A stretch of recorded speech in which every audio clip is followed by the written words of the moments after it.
Hi hello నమస్తే అండి. ఈరోజు జొన్న పిండి దోశలు ఎలా చేసుకోవాలో చూసేద్దాం. ఒక గ్లాసు జొన్న పిండి, ఇంకో గ్లాసు బియ్యం పిండి తీసుకోవాలి. ఆ తరువాత కొన్ని వాటర్ వేసుకొని నీట్గా దాన్ని మిక్స్ చేసుకోవాలి ఉండలు లేకుండా.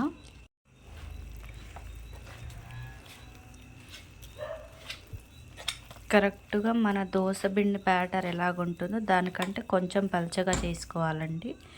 లేకపోతే అవి కొంచెం మందంగా వస్తాయి అట్లనేటివి.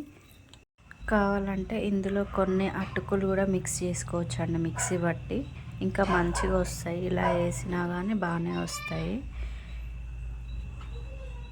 ఇది వేసేటప్పుడు ఏంటంటే మంట లోలో ఉండాలి. హెవీగా ఉంటే అది పిండి మొత్తం అతుక్కుపోయినట్టుగా అలా ఉంటుంది. గోరెచ్చగా ఉన్నప్పుడే వేసేయాలి. పెనం నార్మల్ వేడిగా ఉన్నప్పుడు వేసేసామంటే చాలా మంచిగా దోశలు వస్తాయి. దీంట్లో ఒకటి ఏంటంటే, ఒకవేళ మనం మార్నింగ్ వేసుకోవాలనుకుంటే నైటే వీటిని కొంచెం నానబెట్టి పెట్టామంటే మార్నింగ్ వరకు కొంచెం పులిసి మంచి టేస్ట్గా ఉంటాయి. ఇంకా చెప్పాలంటే బాగా కొంచెం ఉబ్బినట్టుగా దోశ ఫీలింగ్ వస్తుంది. నైటే నానబెట్టి పెట్టుకోవాలి దీనికి. దీన్ని అట్లయినా అనుకోవచ్చు, మీరు దోశలైనా అనుకోవచ్చు. ఏంటంటే మామూలుగా రొట్టెలు చేసుకోవడం రాని వాళ్ళు, కొంచెం అట్లా ఇబ్బంది పడే వాళ్ళకి ఇది కొంచెం ఈజీ ప్రాసెస్. పైగా కొంచెం తొందరగా అవుతుంది. అదైతే కొంచెం లేట్గా అవుతుంది కదా రొట్టెలు అయితే, ఇది కొంచెం బెటర్గా తొందరగా అయిపోతుంది. టేస్ట్ కూడా చాలా బాగుంటుంది. మూత కంపల్సరీ పెట్టాలి, ఎందుకంటే ఆవిరికి కొంచెం అది ఉడికినట్లుగా అవుతుంది కాబట్టి మూత కంపల్సరీ పెట్టాలి.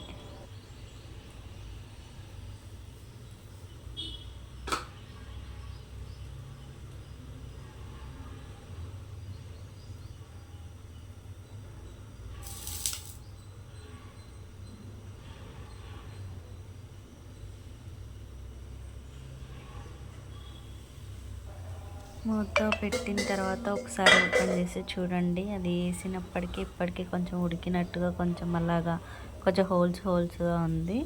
లైట్గా కొంచెం ఆయిల్ అప్లై చేసుకుంటే సూపర్గా ఉంటుంది. ఇంకేంటంటే ఇది చిన్నగా ఉంటుంది, పెద్దగా కూడా వేయచ్చు, కానీ నేనైతే చిన్నగా వేస్తున్నా. మా ఇంట్లో చిన్నగా వేసినా కూడా సరిపోతుంది. మీకు కావాలనుకుంటే పెద్దగా కూడా వేసుకోవచ్చు. దాని మీద మూత సరిపోయేది ఉంటే పెద్దది వేసుకున్నా ఏం కాదు. కొంచెం చిన్నది ఉంది కాబట్టి నేను చిన్నగా వేసుకుంటున్నా. అయినా కూడా చాలా బాగున్నాయి, టేస్ట్ కూడా బాగుంది.